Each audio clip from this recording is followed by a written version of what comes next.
Hello everyone. आज के topic हम डिस्कस करेंगे क्रिप्टो करेंसी के बारे में। चलिए इस टॉपिक में आगे। अभी जो बजट आया था 2 दिन पहले, बजट 2022 का,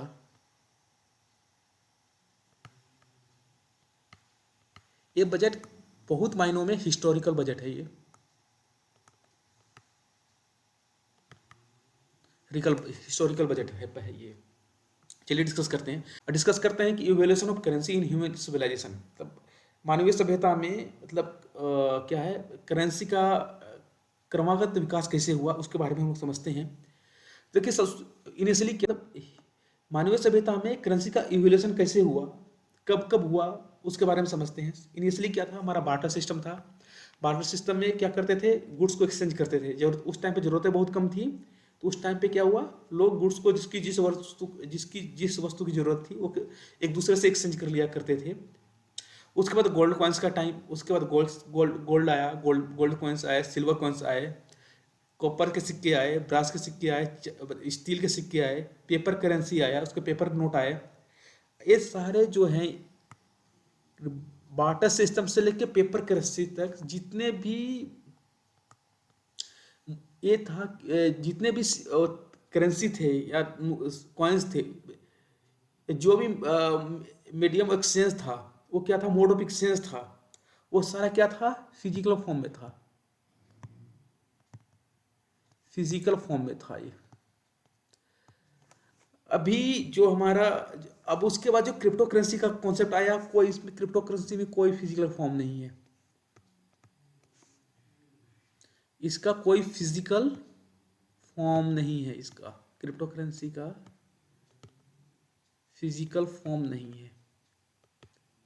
और ये बजट 2022 का जो अभी आया 2 दिन पहले, इसके बाद ये बर्निंग इशू है इंडिया में, क्रिप्टो करेंसी। तो चलिए इसका थोड़ा सा हिस्ट्री जान लेते हैं क्रिप्टो करेंसी का। जैसे हमने बताया कि बार्टर से लेके पेपर करेंसी तक सारे फिजिकल फॉर्म में थे। लोगों की ज़रूरत के हिसाब से करेंसी बदलती गई। जो जो गवर्निंग अथॉरिटी थे या जो उस टाइम पे किंग हुआ करते थे, या अभी आज के डेट में जो गवर्नमेंट है वो पेपर करेंसी इशू करती है। पहले लोग जो जो किंग होते थे या तो गोल्ड के कॉइन इशू करते थे या सिल्वर कॉइन इशू करते थे। देखिए हमारी ऐतिहासिक परंपरा रही है, मतलब भारतीय इतिहास के परिप्रेक्ष्य में देखें इसको, तो होता क्या था कि हम लोग गोल्ड से ही खेलते थे भाई। जैसे अब अंग्रेज आए तो पेपर करेंसी पे आ गया, मुगल आए तो ब्रास ब्रास स्टील का आया होगा, तो कॉपर आया होगा। तो हमारा जो इंडिया रहा है हमेशा गोल्ड से ही रहा है, इसलिए गोल्ड सोने की चिड़िया कहा जाता होगा। अब उसके बाद ये तो हो गई ऐतिहासिक बातें या जो भी है। अब आगे बात करते हैं क्रिप्टो करेंसी के बारे में, जिसका कोई फिजिकल फॉर्म नहीं है। अब देखिए, फिजिकल जो क्रिप्टो करेंसी का कॉन्सेप्ट जो आया था, ये 1983 में आया था। ये किसके द्वारा लाया गया था, एक अमेरिकन कंप्यूटर साइंटिस्ट थे, डेविड चॉम, जो ई कैश का कॉन्सेप्ट लेके आए थे 1983 में। 1983 में, आज से 35-37 साल पहले, इन्होंने कॉन्सेप्ट लेके आए थे। कैसे, डेविड चॉम जो अमेरिकन कंप्यूटर साइंटिस्ट थे, उस टाइम पे इनके दिमाग में चला होगा कि इस टाइप का ई कैश होना चाहिए। और इसके बाद तो अमेरिका में, और या दूसरे अमेरिका से बिटकॉइन का कॉन्सेप्ट आया। उसके बाद और दूसरे कंट्रीज हैं, अपने अपने कंट्रीज जो हैं, ये प्राइवेट इशूअर होते हैं जो क्रिप्टो करेंसी के हैं। ये अभी अभी तक होता क्या था, ये 2021 से पहले पहले 2021 से पहले पहले जो जो क्रिप्टो करेंसी जो इशू करती थी, कोई प्राइवेट कंपनी करती थी, प्राइवेट ऑर्गेनाइजेशन करते थे, ये लोग इशू करते थे क्रिप्टो करेंसी को। इसका कोई लीगल टेंडर नहीं था किसी भी गवर्नमेंट के द्वारा। तो वर्ल्ड के हिस्ट्री में पहली बार एक सेंट्रल अमेरिकन कंट्री है, उसका नाम है इल सल्वाडोर। एल सल्वाडोर इसका नाम है, जो एक सेंट्रल अमेरिकन कंट्री है। इसको क्या करा इसने, इसको अपने बिटकॉइन लॉस पास करे, कब, 8 जून 2021 को। और इसका लीगल टेंडर का रूप कब दे दिया, 7 सितंबर 2021 को। अल सल्वाडोर जो एक कंट्री है, कहाँ की, अमेरिकन कंट्री है, सेंट्रल अमेरिकन कंट्री है, इसको एक लीगल टेंडर के रूप में कब दे दिया, रूप इसका दिया कब, 7 सितंबर 2021 को। जब इसने अपने लेजिस्लेटिव असेंबली में जो पास करा था बिटकॉइन लॉस को, तो उस टाइम पे आईएमएफ एक संस्था है, अंतर्राष्ट्रीय संस्था है इंटरनेशनल मॉनेटरी फंड। ये क्या कर रहा है इसको, इस पे ये बोला जी आप इस टाइप के लॉ पास नहीं कर सकते, इसको बैन लगाने के लिए बोला। किसको, जो कंट्री थी एल साल्वाडोर को बोला भाई आप इसका as a legal tender bitcoin को आप लीगल टेंडर नहीं ला सकते। इसको अपोज करा था इंटरनेशनल मॉनेटरी फंड ने। उसके जो इंटरनेशनल मॉनेटरी फंड के विरोध के बावजूद एल साल्वाडोर ने क्या करा, बिटकॉइन लॉज पास करे और उसका क्या करा, लीगल टेंडर के रूप में उसको एक्सेप्ट किया। कब, 7 सितंबर 2021 को। तो बहुत बड़ी बात है, मतलब पूरे वर्ल्ड के हिस्ट्री में ये पहली बार हुआ था। 8 जून 2021 को असेंबली में ला गया, बिट लॉज पास हुआ था। लीगल टेंडर कब दिया गया इसको, 7 सितंबर 2021 को इसका लीगल टेंडर के रूप में दिया गया पहली बार। अब बात आती है, अब इंडिया के परिप्रेक्ष्य में बात करते हैं, या इंडिया के पर्सपेक्टिव से अब इसको देखते हैं। इंडिया में जब ये बिटकॉइन का जो मतलब पीछे 2-3 सालों से काफ़ी चलन था, लोग इस पर काफ़ी इंडिया में इन्वेस्ट कर रहे थे, इस बिटकॉइन में या क्रिप्टो करेंसी में काफ़ी लोग इन्वेस्ट कर रहे हैं इंडिया में। तो उसके बाद क्या क्या आरबीआई जो हमारी जो भारत में क्या है, आरबीआई जो है वो मतलब जो मॉनेटरी पॉलिसी को देखती है, वो जो लॉ बनाती है उसका मॉनिटरिंग करती है, रिजर्व बैंक ऑफ इंडिया है। उसने क्या करा, इस पे बैन लगा दिया। एक सर्कुलर इशू करा जो सारे बैंक्स को, 5 अप्रैल 2018 को उन्होंने इशू करा एक सर्कुलर, और बोल दिया जी जो भी इस पे कोई भी इंडिविजुअल या बिजनेस ऑर्गेनाइजेशन क्या अगर इसमें डील करता है तो किस पे, क्रिप्टो करेंसी या वर्चुअल करेंसी पे अगर कोई डील करता है तो इसका कोई, आप लोग इस पे क्या करोगे, सर्विस प्रोवाइड नहीं करोगे। किसमें, इस डीलिंग में, कोई क्रिप्टो करेंसी की डीलिंग में कोई सर्विस प्रोवाइड नहीं करोगे, इसमें कोई सर्विस प्रोवाइड नहीं होगा। अगर किसी ने पहले कर रखा है इस टाइप का कोई इन्वेस्टमेंट, अगर डील कोई व्यक्ति या कोई मतलब बिजनेस संस्था क्या कर रहा है, पहले अगर इस टाइप का इन्वेस्टमेंट कर रहा है या इस टाइप का डीलिंग कर रहा है क्रिप्टो करेंसी या वर्चुअल करेंसी में, तो उसके साथ उस बैंक का कोई रिलेशन नहीं रहेगा, उस इंडिविजुअल के उस व्यक्ति के साथ या उस बिजनेस संस्था के साथ। बैंक क्या करेगी, कोई एग्जिस्टेंस में ही नहीं रही, कोई रिलेशनशिप भी एग्जिस्ट नहीं करेगा उस बैंक के साथ, या तो कोई डीलिंग ही नहीं करेगी बैंक उस व्यक्ति के साथ। इसके रिजर्व बैंक का जो ये बैन था कितने मायनों में सही भी था। अब दिक्कत क्या था, रिजर्व बैंक ऑफ इंडिया को सबसे बड़ा इशू क्या लग रहा था कि इसका कोई लीगल फॉर्म नहीं है, क्रिप्टो करेंसी का कोई लीगल फॉर्म नहीं है, कोई लीगल टेंडर नहीं है, प्राइवेट इशूअर है इसका। इस पे क्या था, कंज्यूमर इन्वेस्टर का जो प्रोटेक्शन का उनका भय था कि हो सकता है इनके, एक रीजन था कंज्यूमर और इन्वेस्टर के प्रोटेक्शन के व्यू से इन्होंने बैन लगाया था। मार्केट इंटीग्रिटी के रूप में अब होता क्या था कि देखिए, जरूरत जो सेंट्रल बैंक होती है, जो करेंसी को इशू करती है, उनको मार्केट को ध्यान रखना होता है। वो ध्यान में रख के वो क्या करती है, मनी को इशू करती है। कोई करेंसी जो इशू होता है, नया नोट अगर मार्केट में आ रहा है तो मार्केट को देखते हुए कि अब इतना अधिक नहीं इशू कर जाए कि सामान के दाम बहुत अधिक बढ़ जाएं, या इतना कम नहीं कर दें कि मतलब वो क्या बोलते हैं, गैप दोनों में, डिमांड और सप्लाई में गैप हो जाए। इस बातों का ध्यान रखना होता है जो central reserve bank of India को। तो उसमें मार्केट इंटीग्रिटी का खतरा था किस पे, क्रिप्टो करेंसी पे, क्योंकि कोई गवर्नमेंट का इस पे कोई कंट्रोलिंग नहीं था क्रिप्टो करेंसी पे। इसे टैक्स इवेजन का भी इसको बहुत अधिक था, या अभी भी है। टैक्स इवेजन का भी इसको बहुत अधिक है। मनी लॉन्ड्रिंग का है, कोई कंट्रोलिंग नहीं है मनी लॉन्ड्रिंग। सबसे बड़ी बात, यहाँ टेररिस्ट फंडिंग का भी खतरा था या है। इसको कोई गवर्नमेंट के कंट्रोल नहीं होने के कारण, क्रिप्टो करेंसी में का इंडिया में गवर्नमेंट का कोई कंट्रोल नहीं होने के कारण आरबीआई ने इस पे इन खतरों को देखते हुए, इन कारणों को देखते हुए कि इसको consumer investor protection, market integrity, tax evasion, money laundering और टेररिस्ट फंडिंग, इसको देखते हुए इन्होंने क्या कर दिया था, बैन लगा दिया था इस पे, क्रिप्टो करेंसी पे। बैन तो क्रिप्टो करेंसी पे नहीं लगाया था, जो व्यक्ति या संस्था इस पे डील करती है उस पे बैन लगाया था। कि उस बैंक का कोई सपोर्ट नहीं होगा। क्रिप्टो करेंसी पे बैन नहीं था क्योंकि लॉ ही नहीं था यहाँ पर। बैन किस पे था? जो व्यक्ति या संस्था इस पे डील करती है उस पे बैन था। इस बैन को देखते हुए एक रिट पिटीशन जाता है सुप्रीम कोर्ट में। इस बैन को देखते हुए रिट पिटीशन फाइल होता है सुप्रीम कोर्ट में। इस सर्कुलर डेटेड 5/4/2018 का रिट पिटीशन फाइल होता है सुप्रीम कोर्ट में। सुप्रीम कोर्ट का एक ऐतिहासिक फैसला आता है इस पे कब? 4 मार्च 2020 को। जो सुप्रीम कोर्ट का जो ऐतिहासिक फैसला है, मैं भी हिस्टोरिकल जजमेंट है, मैं डिस्क्रिप्शन बॉक्स में उसका लिंक दे दूंगा, आप लोग वहाँ से देख सकते हैं। टोटल 180 पेजेस में डिसीजन है इसका। तो सुप्रीम कोर्ट की जो फाइंडिंग है, मतलब काफ़ी इंटरेस्टिंग जजमेंट है ये, काफ़ी इंटरेस्टिंग जजमेंट है।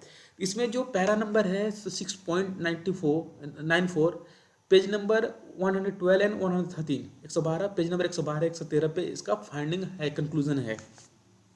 इसमें जो इम्पोज किया गया था किसके द्वारा, बैन जो इम्पोज किया गया था किसके द्वारा? आरबीआई के द्वारा। क्रिप्टो करेंसी पे जो बंदे डील कर रहे थे, जो व्यक्ति डील कर रहे थे या जो संस्था डील कर रही थी, उस पे बैन को हटा दिया गया। किसके द्वारा? सुप्रीम कोर्ट के द्वारा। सुप्रीम कोर्ट के द्वारा ये हटा दिया गया। कब? 4 मार्च 2022 को। अब 4 मार्च 2020 को इस बैन को हटा दिया गया सुप्रीम कोर्ट के द्वारा। जो लगाया, कहाँ कब लगाया था? वर्ष 2018 में जो लगाया गया था इस पे बैन।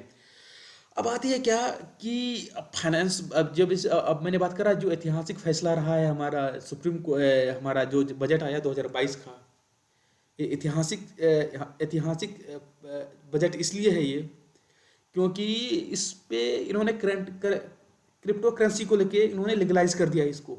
इस फाइनेंस बजट में 2022 में इसको क्रिप्टो करेंसी को लीगलाइज कर दिया। क्योंकि देखिए करेंसी जो यहाँ कोई लीगल, यहाँ फिजिकल फॉर्म में है ही नहीं, फिजिकल फॉर्म में क्रिप्टो करेंसी है ही नहीं, तब पर भी इसको लीगलाइज किया गया है। अभी आरबीआई का इस पर रूल, अभी लॉ आना बाकी है, उसके बाद देखते हैं उस पर क्या होता है, उस पर कैसे किसी क्या रहता है, उसको समझना पड़ेगा एक बार। जब आएगा तो फिर डिस्कस करेंगे उस क्लास में, जब आएगा उस टॉपिक पर फिर डिस्कस करेंगे हम लोग। फाइनेंस जो बिल आया 2022 का, इसमें इन्होंने क्या कर दिया? वर्चुअल एसेट्स में इंक्लूड कर दिया इसको। क्या अब बजट के एस्पेक्ट्स में समझते हैं, बजट जो आया, अब इसको बजट के रिस्पेक्ट में समझते हैं। इसको वर्चुअल एसेट्स के डिफिनेशन में लेके आए कि क्या वर्चुअल एसेट्स के डिफिनेशन में क्या लेके आए? Digital currency, information code, token, ठीक है, जो डिजिटल जो वैल्यू प्रेजेंट करते हो, उनका कोई डिजिटल वैल्यू हो, उनका क्या हो? डिजिटल वैल्यू हो। इसको वर्चुअल करेंसी कहेंगे, वर्चुअल एसेट्स कहेंगे, ठीक है, इसको वर्चुअल एसेट्स कहेंगे। अब देखिए जो करेंसी होती है, अब डिस्कस करते हैं क्या। देखिए जो करेंसी होती है, करेंसी क्या होती है? जो 100 रुपये की करेंसी है, जो नोट है हमारा 100 रुपये की है, उसकी वैल्यू 100 रुपये ही है। अगर कोई क्या है, अगर 500 रुपये का हमारे पास नोट है तो उसकी वैल्यू कितनी है? 500 रुपये ही है। 1000 का नोट है, 1000 का ही वैल्यू है, तो 1000 का तो नहीं रहा अभी, 2000 का नोट है, उसकी वैल्यू 2000 रुपये ही है। और 10 रुपये का नोट है, उसकी वैल्यू 10 रुपये ही है। 1 रुपये का नोट है, उसकी वैल्यू 1 रुपये ही है। मतलब जो वैल्यू है, जो लिखा हुआ है, जो प्रिंटेड है, वही उसकी वैल्यू है। अगर मान लो सपोज हम करते क्या है, सपोज समझते हैं इसको एग्जाम्पल के थ्रू। अगर मुझे एक 100 रुपये की नोट चाहिए, किसी आदमी के पास 50 रुपये के 3 नोट, 50 रुपये के 3 नोट है। वो बोलता है जी मुझे ज़रूरत है 100 रुपये की, 100 रुपये की नोट की ज़रूरत है। एक काम करो, मेरे पास तो उसकी ज़रूरत है किसकी? एक जिसके पास 3 नोट हैं 50 रुपये के, उसको एक 100 रुपये की ज़रूरत है। जिस व्यक्ति के पास 100 रुपये है, उसकी ज़रूरत को देखते हुए बोलता है जी मुझे आप 50 रुपये के 3 नोट दोगे जो आपके पास है, तो मैं 100 रुपये का आपको नोट दूंगा। तो जिसको मिस्टर ए को या बी को, जिसको जरूरत है 100 रुपये की नोट की, उसने उसकी 150 मतलब 3 50 रुपये के नोट दिए एक 100 रुपये पाने के लिए, ठीक है ना। 100 रुपये के लिए उसने 100 रुपये के नोट के लिए उसने 3 50 रुपये के नोट दिए। तो यहाँ पर ये समझने वाली बात है कि जो यहाँ पर इसने 100 रुपये के नोट को पाने के लिए 150 रुपये दिए, इसके पास 100 रुपये का नोट आ गया, तो इसकी वैल्यू भी 100 रुपये ही है। जो 100 रुपये का नोट आया इसके पास, जिसको जरूरत थी 100 रुपये के नोट की, जिसके बदले उसने 150 रुपये दिए, इसकी वैल्यू कितनी, 100 रुपये ही, 150 नहीं है। समझने वाली बात यहाँ पर ये है। इस ट्रांजेक्शन पे कोई टैक्स नहीं था, टैक्स नहीं है करेंसी का। अगर ये 100 रुपये को जिसको जरूरत थी, ये इंडिया के किसी भी कोने में, जम्मू कश्मीर से कन्याकुमारी तक, आपका राजस्थान से लेके सीधे अरुणाचल प्रदेश तक, ये कहीं भी लेके चले जाएं, इसका वैल्यू 100 रुपया ही रहेगा, 150 रुपया कोई नहीं देगा इसको। और इस पर कोई टैक्स इम्प्लीकेशन भी नहीं था कि जिसने 100 एक्सचेंज करे हैं, इसको 50 रुपये जो गेन हुआ है इस ट्रांजेक्शन में, इस पर कोई टैक्स इम्प्लीकेशन नहीं था। तो करेंसी मतलब क्या होता है कि जो लीगल टेंडर जो इशू जो उस कंट्री का, जिस कंट्री का भी जो सेंट्रल बैंक होती है लीगल टेंडर इशू करती है, लीगल टेंडर इशू करने पे उस पर जो वैल्यू जो प्रिंटेड होता है वही वैल्यू होती है उस करेंसी की, और वो उस पर कोई भी आदमी या कोई व्यक्ति, बिजनेस ऑर्गेनाइजेशन उस पर उससे अधिक कोई अमाउंट पे नहीं करेगा। अब देखिए वर्चुअल करेंसी में क्या हुआ, इसको पहली बार इसको क्या टैक्स ट्रांजैक्शन के टैक्स इम्प्लीकेशन लगा रहे हैं इस पे, वर्चुअल करेंसी पे पहली बार। इसलिए ऐतिहासिक बजट इसलिए है कि कोई भी करेंसी का ट्रांजैक्शन जो होता है, करेंसी एक्सचेंज जो होता है, करेंसी में जो ट्रांजैक्शन करेंगे, पहली बार हो रहा है क्या, ये उस पर टैक्स लग रहा है, टैक्स का इम्प्लीकेशन है। ऐतिहासिक फैसला है ये क्रिप्टो करेंसी का, ऐतिहासिक फैसला, फिर बार फैसला बोलता हूँ, सॉरी इसके लिए। ऐतिहासिक बजट है ये। ऐतिहासिक बजट इसलिए है कि करेंसी के ट्रांजैक्शन को भी टैक्स एप्लीकेशन में लाया गया, और इसको वर्चुअल एसेट्स डिफाइन किया गया है। वर्चुअल एसेट्स जिसको क्रिप्टो करेंसी बोलेंगे, उसके ट्रांसफर पर कोई अगर इनकम होता है वो टैक्सेबल है। जो बजट जो आया उसमें क्या करा, वर्चुअल एसेट्स के ट्रांसफर पे, वर्चुअल करेंसी के ट्रांसफर पे जो भी इनकम होता है वो टैक्सेबल कर दिया इस बजट में। इसलिए ऐतिहासिक करेंसी के ट्रांजैक्शन पे अगर कोई इनकम होता ही नहीं था, जिसे मैंने बताया कि यहाँ पे एक सिचुएशन हो सकती थी इस टाइप से कि 50 के बदले हमने 150 के नोट, 50 के 3 नोट दिए, एक सिचुएशन हो सकता था, तो यहाँ पर कोई ट्रांजेक्शन इम्प्लीकेशन नहीं था। मगर वर्चुअल करेंसी के केस में, क्रिप्टो करेंसी के केस में ये टैक्सेबल कर दिया गया। ये कब, फाइनेंस बिल 2022 के द्वारा इसको, ये पहली बार हुआ। ऐतिहासिक फैसला, ये ऐतिहासिक है, ये ऐतिहासिक बजट है। इस पे क्या होगा कि अगर कोई ट्रांजैक्शन पे, अगर वर्चुअल एसेट्स के ट्रांजैक्शन पे या क्रिप्टो करेंसी के ट्रांजैक्शन पे, वर्चुअल करेंसी के ट्रांजैक्शन पे अगर हमें कोई इनकम अराइज होता है तो क्या होगा, वो टैक्सेबल होगा। उस पर टैक्सेबल क्या होगा कि उसमें केवल कॉस्ट, जो वर्चुअल एसेट्स है उसका कॉस्ट ही बस अलाउ होगा। सपोज हमारे पास कोई भी वर्चुअल एसेट्स है, क्रिप्टो करेंसी है, उसको मैंने 2000 रुपये में सेल करा, और हमने परचेज उसको कितने में करा था, ये हमारा परचेज कॉस्ट है 1000 रुपये का। तो अगर 1000 रुपये हमारा गेन हो गया यहाँ पर कॉस्ट जो है हमारा, जो परचेज करे थे हमने 100 रुपये में, वो 1000 रुपये में वो हमारा कॉस्ट हो जाएगा। बस कॉस्ट ही अलाउ, वर्चुअल एसेट्स का बस कॉस्ट ही अलाउ होगा। उसमें जो टैक्स कंप्यूट करते टाइम कोई दूसरा एक्सपेंसेस अलाउ नहीं करेंगे, कोई सेटअप नहीं होगा, लॉस को सेटअप क्या पॉसिबल ही नहीं है। अगर इस पर टैक्स का रेट क्या है, 30%। इस पर टैक्स का जो हमें गेन होगा, टैक्स का रेट क्या है, 30% है इस पे। अब दूसरे इनकम की बात करें हम, जिस कैपिटल गेन की बात करें या बिजनेस गेन की बात करें, तो वहाँ पे क्या होता था, अगर लॉस के केस में, अगर हमें लॉस हो जाता है, लॉस के केस में वो सेटअप का प्रोविजन था कि लॉस का, अगर हमने लॉस इनकर्ड हुआ है तो क्या कर सकते थे, उसको या तो उस साल सेटअप कर लें दूसरे बिजनेस से, या तो उसको आगे लेके चले जाएं, सब्सिक्वेंट ईयर में लेके चले जाएं, वो सेटअप हो जाता था हमारा वहाँ पर। उस लॉस को अब आगे के सालों से के इनकम से सेटअप कर लेते थे। मगर यहाँ पर जो क्या हुआ, जो वर्चुअल एसेट्स में जो हमारा जो लॉस होगा, ना तो वो लॉस को सेटअप करने देंगे इनकम से, दूसरे इनकम से, अगर जिस मान लो मैं 3-4 ट्रांजेक्शन किए हैं, किसी में लॉस हुआ, किसी में प्रॉफिट हो गया, मान लो पहला ट्रांजेक्शन कर दिया हमने, इनकम हुआ यहाँ पर, दूसरा ट्रांजैक्शन कर दिया, यहाँ पर लॉस हुआ, तो यहाँ पे लॉस को क्या करा इन्होंने, इनकम तो टैक्सेबल कर दिया, लॉस का सेट ऑफ बेनिफिट नहीं दिया हमें, लॉस सेटअप नहीं होगा दूसरे इनकम से, इस इनकम से सेटअप नहीं होगा।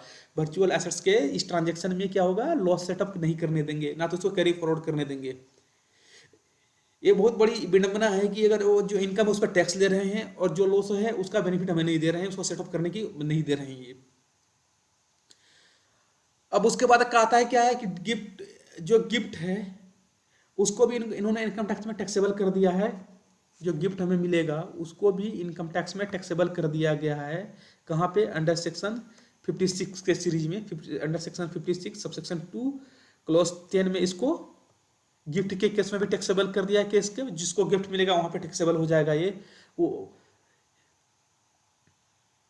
और यहाँ पर क्या कर रहा है, इस पे इन्होंने टैक्स टीडीएस का भी इम्प्लीकेशन लेके आ गया कि 1% क्रेडिट से टीडीएस कटेगा, डिडक्ट होगा, यहाँ पर 1% क्रेडिट से टीडीएस डिडक्ट होगा, जो कंसिडरेशन पेड होगा उस पर 1% क्रेडिट से टीडीएस डिडक्ट होगा।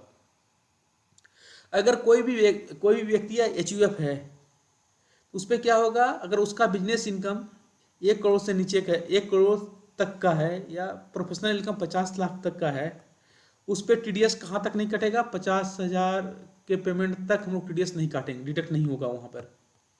1% का टीडीएस जो है कब को डिडक्ट होगा, इंडिविजुअल के केस में अगर ये 1 करोड़ से ऊपर या 50 लाख से ऊपर का इनकम है और उस पर क्या कर रहे हैं ये, अब 50,000 से अधिक का ट्रांजेक्शन कर रहे हैं तो उस पर टीडीएस डिडक्ट होगा एट द रेट ऑफ 1%। दूसरे केस में ये 10,000 से ऊपर के ट्रांजैक्शन पे टीडीएस डिडक्ट होगा एट द रेट ऑफ 1%। दूसरे केस से मतलब यहाँ पे ट्रांजैक्शन क्या है, हमारा 1 करोड़ से ऊपर का है इंडिविजुअल एचओ के केस में, बिजनेस के केस में, और प्रोफेशनल केस में, इंडिविजुअल एचओ के केस में 50 लाख से ऊपर का है तो 10,000 के ऊपर पे टीडीएस कटेगा। इंडिविजुअल और एचओ के अलावा कोई दूसरा है पर्सन है, मतलब कंपनी हो गई, पार्टनरशिप फॉर्म हो गया, कोऑपरेटिव सोसाइटी हो गई, तो उसके लिए वहाँ पर क्या है, ट्रांजैक्शन इस थ्रेशोल्ड लिमिट को नहीं देखेंगे, टर्नओवर को, बिजनेस लिस्ट को नहीं देखेंगे, वहाँ पर बस हमारा 10,000 से ऊपर का ट्रांजैक्शन होने पे टीडीएस डिडक्ट होगा। तो ये हमारा जो ऐतिहासिक बजट है, बस बजट मतलब इनकम टैक्स परस्पेक्टिव से मैंने थोड़ा डिस्कस करा इस पर कि टैक्सेबल कब होगा, इसको नेक्स्ट वीडियो में हम डिस्कस करेंगे एक एक करके, ये for the perspective of the income tax act. तो ये था मेरा जो ओवरव्यू था इस पर, क्रिप्टो करेंसी पे। आई होप आप लोग को वीडियो पसंद आया होगा, इसको लाइक शेयर और जरूर करें। Thank you.